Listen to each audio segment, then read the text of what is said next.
Não há nenhuma dúvida, não há nenhuma dúvida de que estamos a falar de paz. Eu não sei exatamente o que é que a palavra em si transmite a cada um daqueles que estamos aqui esta tarde, esta manhã, já tarde na manhã, na presença do Senhor. A palavra paz, eu particularmente nasci com a palavra paz. Porquê? Toda a gente sabe que eu nasci em Beja, no Alentejo, mas pouca gente sabe que a cidade de Beja nem sempre se chamou Beja. Durante muito tempo se chamava de Pax Júlia. Pax Júlia. Veja só, sabia isso? Sabia. Tem até um cineteatro na cidade de Beja até hoje que tem esse nome. Pax Júlia. Pax Júlia tem a ver, evidentemente, com os tempos da Pax Romana. E desde então se fala de paz. E os homens sempre falaram de paz, mesmo não sabendo o que era paz. Quando eu falo Pax Júlia relacionado com a cidade de Beja, gente, temos que recuar ao primeiro século antes de Cristo. Primeiro século antes de Cristo, ou seja, corria o ano de 48 antes de Cristo, quando a cidade de Beja, para celebrar a pacificação da Lusitânia, já agora tem a ver com a razão porque o povo português é chamado povo lusitano. Havia uma grande região que é parte do que é hoje o território português e parte do que era então, o que é hoje, aliás, o território espanhol, numa grande região chamada Lusitânia, que era uma província do Império Romano. E havia 4 cidades principais nessa grande província romana. Beja era uma delas. Pouca gente sabe isto. Mas eu digo isto com a baba a correr, como alentejano que sou e bejense cidadão.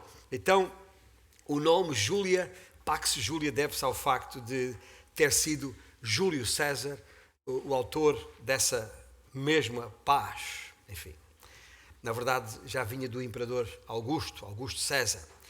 E, de acordo com a Infopédia, que qualquer um pode consultar, a Pax Romana, que quer dizer paz romana, é um período de aproximadamente 200 anos de história romana, claro está, tradicionalmente datada justamente nessa data que eu falei, desde a partir da ascensão do imperador César, do César Augusto, fundador do Principado Romano, e durou até já no século II da nossa era, 180, com o imperador Marco Aurélio. Eu sei que tem o Marco Aurélio na sala, por isso tem que ter cuidado ao dizer o nome. Foi considerado o último dos 5 bons imperadores. Porquê é que eu estou a dizer isto? Porque esse período de 200 anos, então, era considerado, e é considerado na história, como um período de aparente paz e prosperidade. E esta palavra que está mesmo lá na Infopédia, não é minha, também aparente paz, achei interessante, porque o mundo inteiro, não só os romanos, mas antes dos romanos e depois deles, o mundo procura oferecer paz aos homens e fala de paz por todos os lados. Ora bem, nós hoje estamos a chegar à parte final da nossa exposição da segunda carta que Paulo escreveu aos Tessalonicenses. E se tem uma Bíblia à sua mão, seja em formato de papel ou eletrónico, pode abrir ali na segunda epístola de Paulo aos Tessalonicenses. Estamos no capítulo 3 e daqui a pouco vamos ler os últimos versículos. É a parte final desta impressionante carta que Paulo decide assinar pelo seu próprio punho, curiosamente. Como ele diz no final. São versículos estes que vamos ler a seguir, que quase fazem lembrar aquela ideia de uma bonança após a tempestade. O texto é muito intenso, como temos visto ao longo das últimas semanas. O apóstolo Paulo trata de assuntos de grande tempestuosidade espiritual, diria eu, alguma turbulência. E de repente parece que chegamos a estes últimos versículos e entramos numa acalmia, que quase parece a tal tempestade depois da bonança. Convém aqui esclarecer que as últimas mensagens que aproveitámos para falar sobre o trabalho e a importância do trabalho para a igreja e para o Senhor, essas mensagens não tinham como propósito tratar exaustivamente o tema trabalho em si mesmo, os seus muitos subtemas que tem. Mas a minha preocupação foi, como é óbvio, fazer uma exposição daquilo que a segunda carta aos Tessalonicenses fala sobre o assunto. E depois de ter apelado à tranquilidade no trabalho, a palavra de ordem de Paulo muda e passa a ser paz. Afinal, não é muito diferente, porque a tranquilidade tem a sua base na paz. Os malandros e parasitas que Paulo fala eram um problema na igreja, claro, que tinha que ser tratado, claro. E para isso Paulo deu a devida atenção e orientação à igreja, com um importante conjunto de palavras, algumas delas palavras muito fortes que nós tratamos aqui a seu tempo, mas sempre com uma grande preocupação, conforme vimos da parte do apóstolo Paulo, que era manter a unidade, a harmonia no corpo local. E com apenas 3 versículos, Paulo fecha esta epístola. São uma epístola de 3 capítulos repletos de conteúdos dramáticos, é verdade, desde a muita informação que ele dá a respeito da vinda do anticristo e da sua futura destruição, está claro, à maravilhosa elucidação que ele faz a respeito do arrebatamento da igreja, que também está descrito no capítulo 1, na primeira epístola aos Tessalonicenses, e toda a quantidade de orientações que, como disse, ele dá a respeito do que é que a igreja deve fazer diante de alguns comportamentos claramente fora de ordem, que estavam causando dano à unidade do corpo, perigosos para a unidade do corpo. E Paulo ajudou a igreja a entender ou a compreender que só havia um remédio, chamemos-lhe assim, para tanta perseguição, falso ensino, medos, dúvidas e pecado existente. E esse remédio é só um, e está muito óbvio nestas epístolas: conhecer a verdade. Mas havia uma outra preocupação de Paulo. Paulo queria que entendessem que o ler e compreender a informação, a verdade que ele estava a passar, por si só não seria suficiente. Paulo queria que eles entendessem que isso não seria alcançado nunca pelos seus próprios meios. Paulo fazia questão que eles entendessem que precisavam do Senhor para os capacitar nesse sentido. Afinal, o padrão seguido por Paulo em toda a epístola, aliás, em todas as epístolas, dizia eu, mas nestas em particular: primeiro, instruir; segundo, orar. Primeiro a instrução, depois a oração. Pedir a Deus para os capacitar. Aliás, isto não é apenas nestes versículos finais que vamos considerar. Se ler com atenção, logo no capítulo 1 e no versículo 10, Paulo escreveu isto, passo a ler: por isso também não cessamos de orar por vós, para que o nosso Deus vos torne dignos da sua vocação e cumpra com poder todo o propósito de bondade e obra da fé. Fim de citação do versículo 10. É que o poder para tal, segundo Paulo, não está em nós mesmos. É preciso orar. Há que orar. E por isso os exorta mais e mais a esperar na verdadeira e única fonte espiritual necessária. Se chegar ao capítulo 2 e ler, por exemplo, o versículo 16, e sei que tem a sua Bíblia aberta, veja lá em 2,16, quando Paulo diz: ora, nosso Senhor Jesus Cristo mesmo e Deus, o nosso Pai, que nos amou e nos deu eterna consolação e boa esperança pela graça, consolem o vosso coração e vos confirmem em toda a boa obra e boa palavra. Este confirmar, no sentido original da palavra no grego, é precisamente estabelecer, firmar, de forma sólida, segura e não passível de ser desviado ou abalado. Ou seja, Paulo está a orar de novo, Ele faz uma oração no capítulo 1, faz uma oração no capítulo 2, chega ao capítulo 3, no versículo 5, e volta a orar, diz: ora, o Senhor conduza o vosso coração ao amor de Deus e à constância de Cristo. Ele está preocupado com isto. O tema dele, constante das suas orações, é que seja o Senhor a capacitar a igreja. E é assim com este ritmo que chegamos ao versículo 16. A última das orações que Paulo adianta aqui, a quarta das orações nesta epístola. E vamos ler a partir do versículo 16, são os últimos versículos, são curtos, onde ele diz: ora, o Senhor da paz, Ele mesmo, vos dê continuamente a paz em todas as circunstâncias. O Senhor seja com todos vós. A saudação, ouça bem, é do próprio punho, Paulo.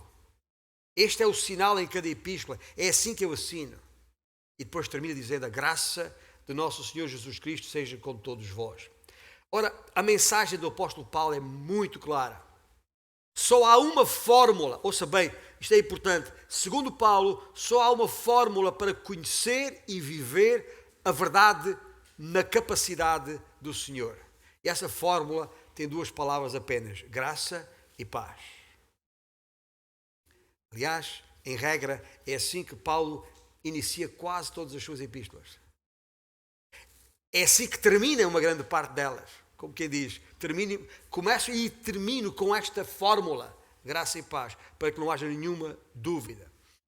E por essa razão, nestes 2 domingos, hoje e no próximo, vamos seguir essa ordem de Paulo. E a ordem que ele usa neste versículo: primeiro, a paz, que estamos a falar hoje. Próximo domingo, a graça. Isto tudo a ver com esta sua quarta oração. Ora, o Senhor da paz, Ele mesmo, vos dê continuamente a paz em todas as circunstâncias. É apenas nesta parte do versículo 16, neste versículo 16, que vamos concentrar a nossa atenção hoje. Agora, aquela primeira palavra, ora, começa assim, não tem a ver com oração, é preposição. Ora, este ora marca a transição que Paulo faz aqui. A transição do mandamento em exortação para um pedido em oração. Esta transição é muito clara. Aquilo que aqui expressa nem é tanto uma oração em si mesma, mas é mais a expressão do desejo do coração do apóstolo. E o seu desejo, é óbvio, é que tenham paz. Paz. Mas o que é paz? Conhecemos bem a palavra na nossa língua, até no latim, como eu falei, pax romana, pax Julia ou pax Augusta. Conhecemos o significado da palavra na nossa língua portuguesa, ou qualquer língua. Sempre a associamos a algo bom, como calma, tranquilidade, bem-estar e satisfação. Quando estamos convencidos que tudo está bem, que tudo vai bem. Na regra geral, consideramos que tudo vai bem quando as coisas vão como nós desejamos. Porém, precisamos ter cuidado, pois há perigos associados a isto. É que tudo isso que eu elenquei, calma, tranquilidade, etc., tudo isso é bom. Mas são sentimentos, são emoções, que já agora também se conseguem com um simples comprimido. Ou algum estupefaciente. Ou uma boa garrafa de vinho, como alguns fazem, refugiando-se no álcool. Ou então a ideia, eu preciso de uma boa noite, num lugar paradisíaco, calmo, tranquilo, para me sentir calmo e tranquilo, para me sentir à paz. A paz e o conceito, as fontes de paz na cabeça das pessoas depende da pessoa, depende das circunstâncias. Por exemplo, se uma tia rica, que nós nem conhecemos, nos informar que deixou toda a sua herança para nós, dá para sentir paz? Pois. Ou quando se reata especialmente para quem tem dívidas, não é? Ou quando se reata uma relação que, entretanto, estava em maus lençóis, complicada, com alguém que se ama depois de anos de ruptura. quando ao nosso ouvido chegam palavras bonitas e balsâmicas, ou melodias agradáveis e arrebatadoras, como nós ouvimos e cantamos aqui, podemos sentir-nos bem, porque as melodias são agradáveis, as palavras são bonitas e balsâmicas. Enfim, a lista é enorme. Para muita gente, paz é qualquer coisa passível de manipular a nossa mente. E esse conceito de paz pode ser servido com mentira, pode ser servido com desilusão, porque assenta em circunstâncias agradáveis, mas voláteis, inseguras, que podem mudar de um momento para o outro. Francamente, essa é uma paz efêmera, é um bem-estar fugaz e transitório. Qualquer falhanço, qualquer escolha errada, um sentimento de culpa, medo, ansiedade, desilusão, podem fazer desmoronar essa paz. Eu estava a pensar nisto esta semana e imaginei o que é que vai no coração daqueles pais, deste jovem de 18 anos, aluno desta universidade, Faculdade de Ciência em Lisboa, que estava há tanto tempo a pensar, a maquinar este plano para matar, simplesmente matar, tantos mais quanto possível, os seus próprios colegas da faculdade. Como sabem, foi descoberto a tempo pelos serviços secretos e foi flagrantemente preso e apreendido o material e pelo menos este gorou-se. Mas imagina, um rapaz tido como tranquilo, pacato, tímido. Os pais não faziam a mínima ideia que na cabeça desse seu filho havia tudo isto de mau. Imagina o que vai no coração destes pais quando a polícia lhes bateu à porta para verificar o que havia lá em casa. Ou seja, este tipo de paz que os homens procuram nas coisas e nas circunstâncias é frágil. É frágil porque ela pode ser pulverizada por um desemprego súbito, uma perda de património inesperada, um futuro incerto, uma relação quebrada, uma doença aflitiva ou uma dor insuportável, como com certeza os pais desse rapaz devem estar a sentir. Mas este ou esta não é o tipo de paz que Paulo tem em mente. O tipo de paz a que Paulo se refere não tem nada a ver com fontes ou circunstâncias humanas ou físicas. Nada. Esta é uma paz espiritual. E essa paz espiritual, a verdadeira e profunda paz, já agora, é uma atitude de coração e da mente daquele que crê. Daquele que crê, tranquila e confiadamente, que tudo está bem entre a sua alma e Deus. Independentemente das circunstâncias à sua volta, entre ele e Deus está tudo bem. Que ele, o Senhor Deus, em amor, está no controle da sua vida. Está no controle da minha vida. E não só agora, mas sei que por toda a eternidade assim é. A presença dessa paz deve-se à certeza, uma certeza tranquila de que os meus pecados estão perdoados. Deve-se à certeza tranquila que toda a minha culpa foi removida e que a glória que me espera nos céus está logo ali ao virar da esquina. Não depende das palavras nem dos atos de ninguém. Não depende de nenhuma circunstância. É essa paz que o Deus amado dá aos seus filhos amados, salvos pelo seu amor e pela sua graça em Cristo Jesus. É nossa por direito e privilégio. E para que não haja nenhuma dúvida, porque eu não sei quem me está a ouvir neste preciso momento, nem aqui, nem depois, quando visionar o vídeo, é importante que perceba o que é que isto quer dizer. Porque esta paz, que não olha às circunstâncias, que depende exclusivamente de uma relação que temos com Deus, essa paz só é possível de alcançar uma vez que a relação com Deus está estabelecida. E para estabelecer essa relação com Deus, para que nos tornemos filhos de Deus, precisamos de entender a graça de Deus. E essa graça que se manifestou na pessoa de Jesus Cristo, que é a razão porque Ele veio a este mundo. Cristo, o próprio Deus, se faz homem e vem assumir o lugar do homem, o meu lugar, o teu lugar, naquela cruz do Calvário. Para ali pagar o preço dos meus pecados, dos teus pecados. E pagando esse preço, remindo a nossa culpa, nos permite reconciliar com Deus. Essa é a razão por que Cristo veio. E tendo ressuscitado, garante que não é apenas algo efêmero de passagem por aqui, mas tem efeitos eternos.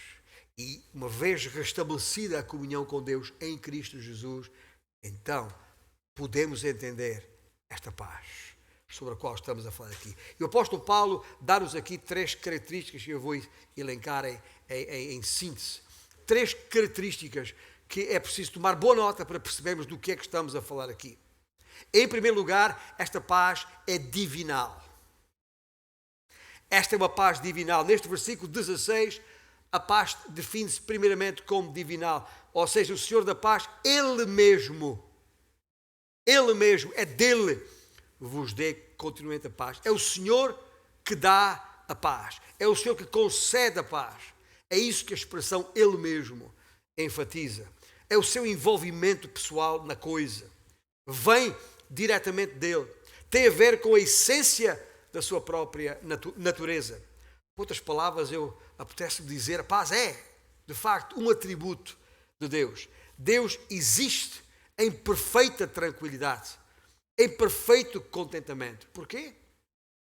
Bom, é óbvio porquê. Porque Ele é o soberano Deus. Ele tem tudo sob o seu controle. Pelo que tudo o que opera de maneira perfeita e de acordo com a sua perfeita vontade. Nada do que acontece no universo pode escapar aos seus propósitos. O seu plano é imutável e não está sujeito a ameaças, nem a circunstâncias. Na sua mente, a mente de Deus, não há culpa, nem vergonha, nem remorso, pois jamais fez, disse ou pensou algo errado de que tivesse que se arrepender. Este é o Deus da paz. E, portanto, quando aqueles que estão associados a Ele, ligados a Ele em Cristo Jesus, naturalmente entendem o que isto quer dizer e estes efeitos advêm. É precisamente porque, por gozar dessa harmonia eterna, paz, que eu consigo com Ele ter paz. Porque Ele é o Senhor da paz. Não aquela que o mundo tem, mas a verdadeira, a divinal. Ele é paz. Ele é a fonte da paz. É por isso que, de acordo com a oração de Paulo, Ele é quem pode dar a paz. Escrevendo aos Coríntios, na sua primeira epístola, capítulo 14, ele diz, porque Deus não é Deus de confusão, e sim de paz. Ele é o originador, Ele é o autor, Ele é a fonte da paz. E não é por acaso que as Escrituras também se referem a cada um dos elementos da Trindade como tal. Isto que eu falei tem a ver com o Pai, mas é a mesma coisa em relação a Jesus Cristo, que é referido nas Escrituras como quem? O Príncipe da Paz. Paulo, escrevendo aos Efésios a respeito de Cristo, diz, Ele é a nossa paz. Enfim, isso, quanto ao Espírito Santo também, escrevendo aos Gálatas, por exemplo, inequivocamente a propósito do fruto do Espírito, um dos elementos é paz. O fruto do Espírito é amor, alegria, paz. E, portanto, não há nenhuma dúvida do que estamos a falar aqui. Essa paz divinal é inerente a Deus, a este Deus triuno que Paulo deseja que tenhamos. E esse bem-estar profundo, esse bem-estar que não dá para explicar por palavras, é que nos permite descansar no Senhor. Porque, na verdade, com Deus e só com Deus, tudo vai bem. Não é que acaba bem. Não é que vai ficar bem. Tudo vai bem. Porquê? Porque esta paz é divinal. Em segundo lugar, este versículo diz-nos que esta paz é uma dádiva. Ou seja, ora o Senhor da paz, Ele mesmo vos dê continuamente a paz. O verbo aqui usado é esclarecedor, dispensa comentários. Refere-se a algo que é dado, é um dom soberano e gracioso deste Deus triuno, concedido a todos os que creem e confessam a Jesus Cristo como Senhor. É uma dádiva de Deus, não depende de nós. Isto é claro em toda a Escritura, tanto no Velho Testamento. Se tiver um pouquinho em casa, leia o Salmo 85, só para perceber um pouco do que está aqui a falar. Mas mesmo no Novo Testamento, a Bíblia está repleta de textos indicadores desta verdade. Como disse há pouco, está no início de quase todas as cartas de Paulo. Graça a vós outros e paz. É assim que Paulo começa quase todas as suas epístolas. E João, o apóstolo João também não deixa os seus créditos por mãos alheias.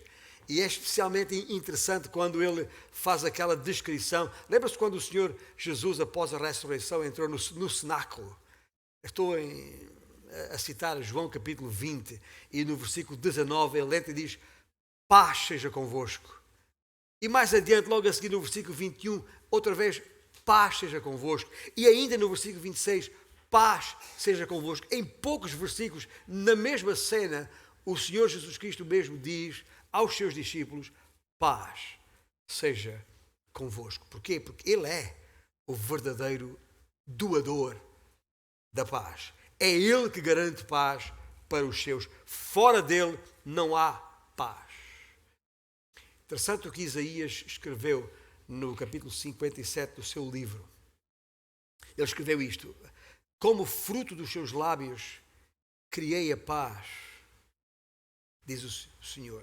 Paz para os que estão longe e para os que estão perto, diz o Senhor, referindo-se aqui quer aos judeus, quer aos gentios, aqueles que já faziam parte do seu povo e aqueles que ainda estavam por fazer parte.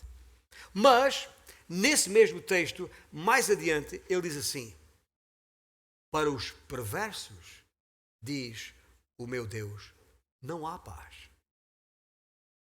Uau! O que é que isto quer dizer? Porque isto veio aquela questão. Lembra-se que estava a falar a paz como o mundo pensa em paz? Às vezes nós vemos pessoas incrédulas, perdidas, sem Cristo e aparentam paz. Aparentam ter paz. Falam de paz à boca cheia. Será que há paz na vida dos incrédulos? Eu estava a ler de um autor que era um pregador inglês do século XVII, um teólogo puritano, seu nome Thomas Watson. Escreveu num dos seus livros um parágrafo que eu considero de referência e que tomei a liberdade de traduzir aqui para ler aos irmãos. A paz flui da santificação, mas eles, os perdidos, sendo não regenerados, nada têm a ver com a paz. Talvez estejam em pausa de tréguas, mas não em paz.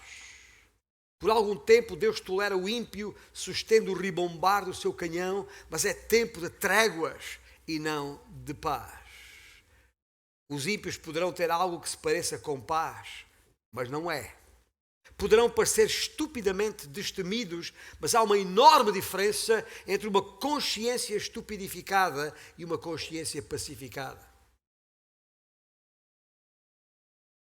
Essa é a paz do diabo, diz ele. Embala os homens no berço da segurança. Anuncia paz, paz, quando os homens estão à beira do precipício do inferno. E ouça bem estas palavras finais que eu recolhi deste parágrafo de Thomas Watson. A paz aparente de um pecador não advém do conhecimento da sua felicidade, mas da ignorância do seu perigo. O que Thomas Watson está a dizer aqui é que essa paz é um engano. Essa paz que o ímpio, o perverso, o incrédulo diz que tem, é uma ilusão. Porque a verdadeira paz é filha da graça salvadora. E quem não tem essa graça salvadora que já me referi, não tem a paz verdadeira. Não se pode extrair saúde do veneno. Tampouco do pecado se pode obter a paz. Nem pensar. A falsa paz que o mundo tem assenta precisamente na ignorância. É destemida de santidade. Aliás, é destituída de santidade. E não pode ser testada, não pode ser posta à prova. A verdadeira paz, aquela que só Deus pode dar e aos seus remidos concede, é fundamental para reconhecer a razão de ser dos tempos difíceis, das circunstâncias atribuladas, algumas aflitivas que passamos nesta vida.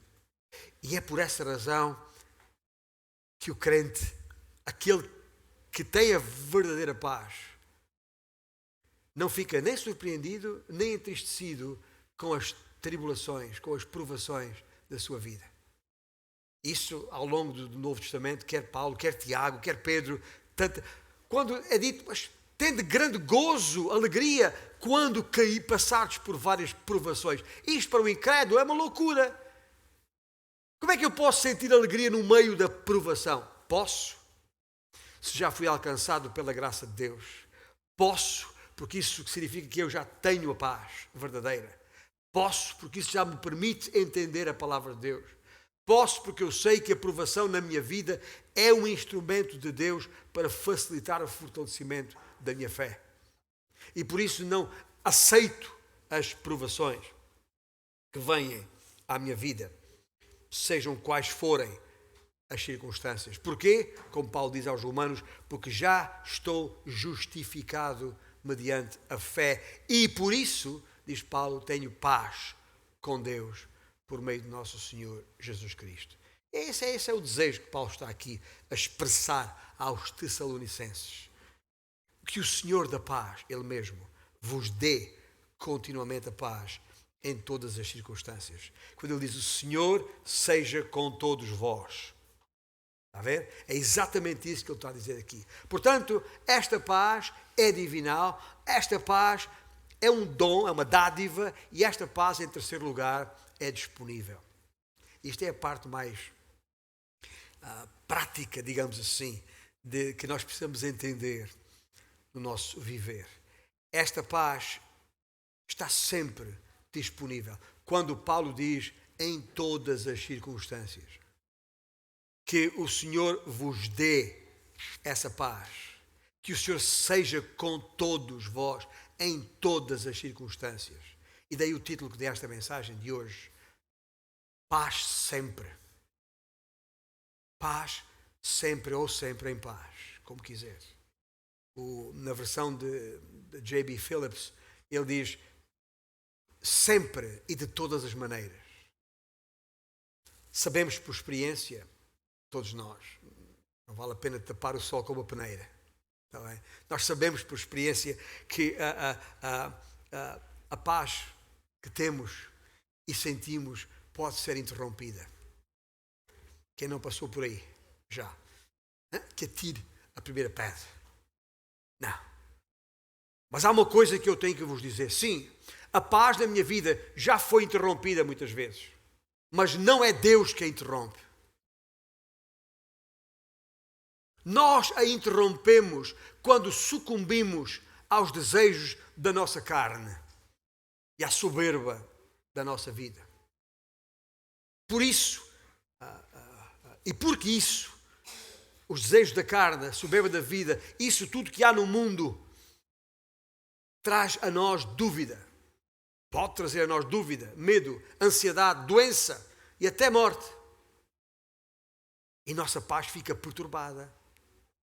Por isso, não fique aí sentado a pensar, espera aí, então será porque eu agora estou a passar uma fase difícil na minha vida e que eu não consigo sentir essa paz sobre a qual cantamos e sobre a qual o pastor prega e não sei o quê. Será que eu tenho essa paz? Será que eu tenho mesmo a Cristo Jesus na minha vida? E o inimigo pode trazer dúvida, medo, ansiedade à sua vida. Não nos deixemos enganar. A paz está lá. Só que nós interrompemos os seus efeitos na nossa vida quando permitimos que o pecado se sobreponha. Quando permitimos e como eu disse, quando sucumbimos, quando cedemos, quando nos entregamos aos desejos da nossa própria carne. Ou seja, a partir do momento em que tiramos os olhos de Cristo. Lembra-se da história de Pedro caminhando sobre as águas? não é? Estava tudo bem, apesar do mar atribulado e águas profundas, enquanto os seus olhos estavam em Cristo. Depois, quando confiou em si mesmo, quando percebeu que ele não estava sem capacidade, que nele mesmo não tinha capacidade para caminhar ali, naquelas circunstâncias, é quando se afunda.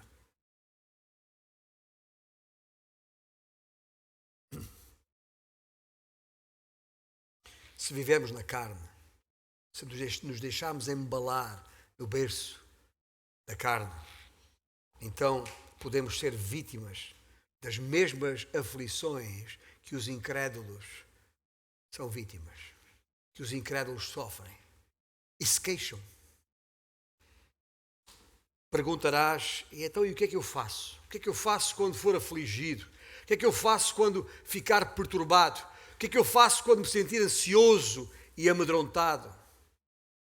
Como posso restaurar essa paz interrompida?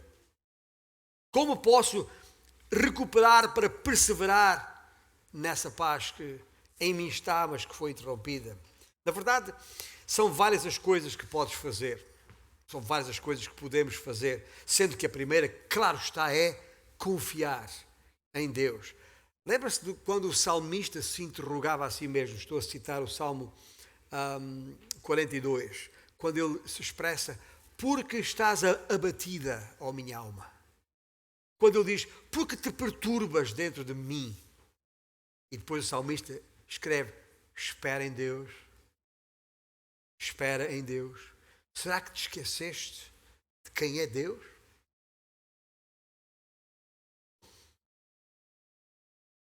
E a minha resposta a essa pergunta, como posso recuperar? Como é que eu posso resolver essa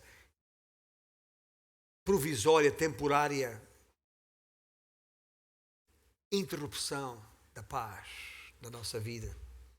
Só há uma resposta para isso, de acordo com a palavra de Deus. Deixa o pecado em que te deixaste engodar e obedece ao Senhor. No livro de Levítico, lá no capítulo 26, Deus disse aos seus filhos o seguinte: guarda os meus estatutos, obedece aos meus mandamentos, e depois mais adiante conclui: e vos darei paz. É mais claro do que isto? A paz está associada à obediência ao Senhor. A paz está diretamente associada a guardar os seus estatutos. Respondendo à pergunta que fiz há pouco, quer restaurar a paz se restaura com obediência ao Senhor. Há que deixar o pecado. Talvez a dúvida, ou o medo, ou a ansiedade, a própria ansiedade, quantas vezes é o pecado em si mesmo. Há que sair disso e há que obedecer a Deus. E outra vez digo, tal como Paulo, gente, não nos iludamos, isso sozinhos, aliás, por nós mesmos, não chegamos lá. É só possível fazer na sua força. Por isso é que Paulo escreveu nestes versículos em Tessalonicenses: o Senhor seja com todos vós. Porque só mesmo o Senhor pode fazer isto. E a propósito, convém lembrar que o Senhor nos ama. E eu digo que convém lembrar que o Senhor nos ama porque é porque Ele nos ama que Ele nos disciplina.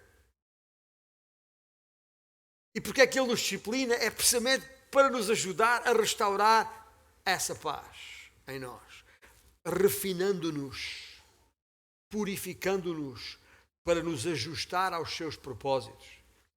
Interessante as palavras de Jó. É um livro, um dos livros poéticos, mas de uma profundidade impressionante neste contexto da provação de vida.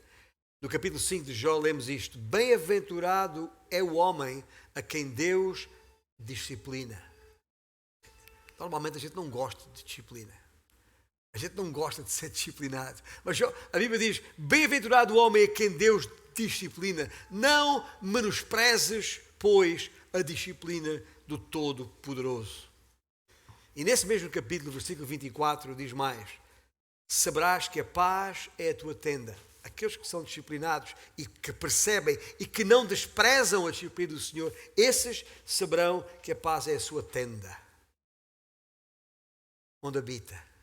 Percorrerás as tuas possessões, nada te faltará.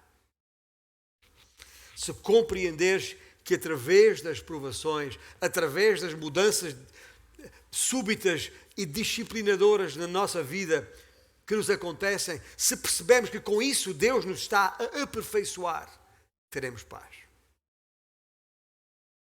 Porque o fruto do Espírito é amor, alegria e paz. Nesse mesmo texto, essa mesma epístola aos Gálatas, no capítulo 6, versículo 16, Paulo escreveu esta impressionante declaração. E a todos quantos andarem de conformidade com esta regra, paz e misericórdia sejam sobre ele. Aqueles que andarem de conformidade com esta regra, mas que regra é esta que garante paz? Certamente não tem nada a ver com legalismos, porque Paulo condena todos os legalismos e mais alguns, especialmente nesta epístola aos Gálatas, mas tem a ver com a relação com um Deus de amor profundo. É uma regra que Paulo fala, é uma regra escrita na profundidade do coração e não em códigos de leis. Nada tem de superficial, é profunda. E é num coração assim que essa paz é restaurada. Pois o que traz a paz não é o que se faz à superfície, mas é o que se é no interior. Percebeu? O que traz a paz não é o que se faz à superfície, mas é o que se é no interior. Tiago, na sua epístola, capítulo 3, diz: ora, é em paz que se semeia o fruto da justiça para os que promovem a paz. O que é que ele está a dizer com isto? É simples. Se vivermos de acordo com a palavra da verdade, conforme a sabedoria do alto que ele refere também nessa sua epístola, de acordo com os padrões de justiça revelados por Deus na sua palavra, viveremos em paz. É isso que está a dizer. A mensagem é esta e é muito clara. E essa paz também vem através da oração. Há que pedi-la a Deus. Pedro expressou-se desta forma na sua primeira epístola: busque a paz e empenhe-se por alcançá-la. Em Colossenses 3,15, Paulo vai mais longe, mais a fundo, quando diz: seja a paz de Cristo o árbitro em vosso coração. Ou seja, se queres ter paz na tua vida, declara guerra ao pecado. É isso que a palavra de Deus está a dizer aqui. Aprenda a confiar em Deus e anda em obediência para que Ele te corrija, te refine, te fortaleça. E deixa que esse teu comprometimento na busca da paz e na guerra ao pecado, deixa que esse teu comprometimento venha do interior. Que seja o próprio Espírito de Deus em ti a controlar isso. Há que viver em justiça conforme a palavra de Deus. E na busca dessa paz, de joelhos, ora ao Senhor. Porque isso acabará por restaurar aquela paz que foi interrompida em algum momento da tua vida. E só cada um pode perceber porquê. É esse o desejo de Paulo para os Tessalonicenses nestas suas palavras. Que o Senhor seja com todos eles para que possam viver continuamente em paz, sem depender das circunstâncias. É uma paz divinal. É uma dádiva de Deus e está sempre disponível. E não tem que ser interrompida, a não ser para a nossa própria fraqueza, o nosso próprio pecado. Mas quando for, é sempre recuperável, precisamente porque está sempre disponível.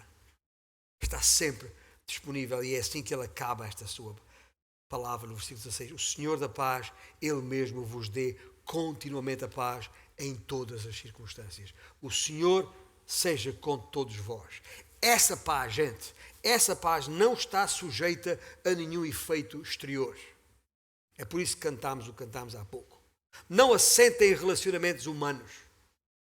Não assenta em conta bancária recheada. Não assenta sequer em saúde para dar e vender. Porque ela não se deixa afetar por circunstâncias do momento. É uma paz inviolável. É uma paz inexpugnável. É uma paz transcendente. Não dá nem para explicar por palavras, mas com certeza não é a paz como o mundo a dá. Porque essas pessoas entendem. Esta paz que excede todo o entendimento só entende quem estiver em Cristo Jesus. Quem for habitado pelo seu Santo Espírito, que tem a capacidade de entender o Senhor e a sua mente. Jesus mesmo disse, está lá em João. Está lá em João 14, 27. O Senhor disse, deixo-vos a minha paz. A minha paz vos dou.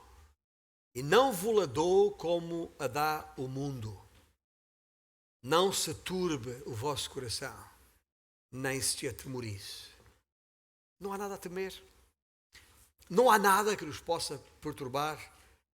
Diz o Senhor, a paz que vos dou é uma paz transcendente e inatacável, seja qual for a circunstância humana. Haja o que houver, seja pecado na congregação, e por isso Paulo escreveu tanto nesta epístola, seja falso ensino a que Paulo tanto se referiu, seja perseguição, Paulo faz questão que haja calma, tranquilidade.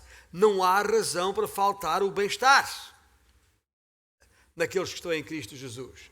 E Ele quer que saibamos que Deus estará conosco para nos fortalecer, para nos capacitar, da maneira que mesmo no meio de duras provas, sejam elas quais forem, podemos viver em perfeita calmia.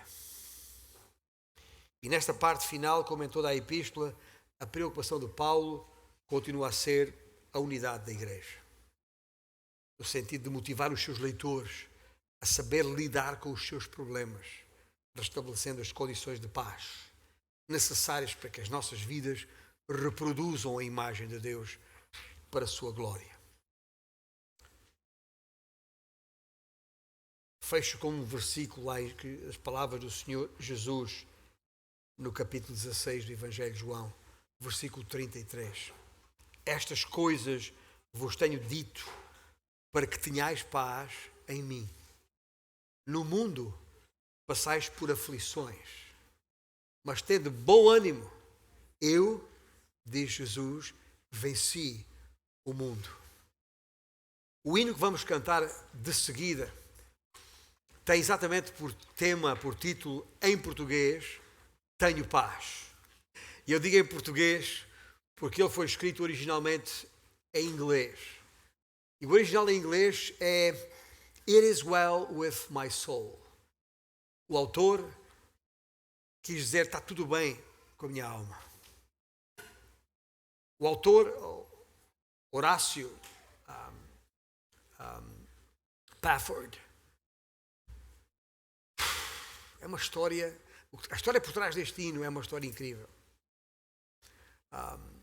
Horácio Pafford, um ilustre advogado de Chicago que viveu no século XIX, meados do século XIX, durante a sua vida foi o tempo do grande incêndio na cidade de Chicago, que alguns conhecem da história, 1871, que destruiu completamente tudo o que ele tinha, todas as suas posses, toda a sua casa.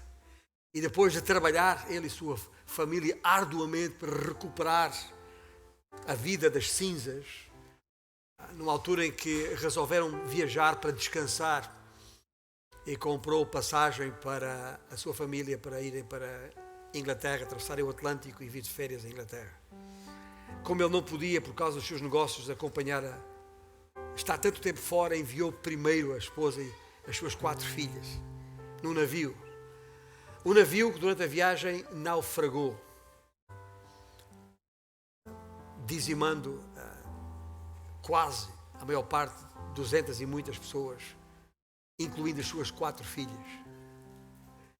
E quando Ana, sua esposa, chegou do outro lado e escreveu para o marido,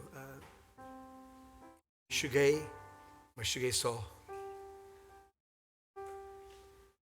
Este nosso irmão sentou-se para escrever este hino, que agora vamos cantar. Não há circunstâncias que possam alterar o estado de paz na nossa alma daqueles que estão em Cristo Jesus. Fiquemos de pé.